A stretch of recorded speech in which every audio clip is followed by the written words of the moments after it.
Welcome to my channel. This video show how natural bamboo panel was made inside one China factory. The bamboo lamination process begins with splitting.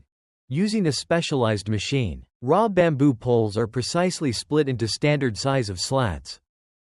Next, the bamboo slats undergo sanding machine to remove rough edges, ensuring a smooth surface for further processing. Now, the most important process is treatment and drying, which to help the bamboo get away from insect attack and stability construction with moisture content standardized. Normally, it takes about 1 week. Before lamination, each single slat goes through a quality check. Defective pieces are removed to maintain high standards. Next step is called gluing, where the selected slats are coated with adhesive glue and ready to go in the next stage. Finally, the glued bamboo slats are layered firmly and laminated under high pressure, creating durable and eco-friendly bamboo panels.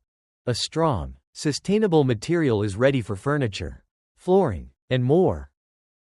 Thank you for watching and see you next time.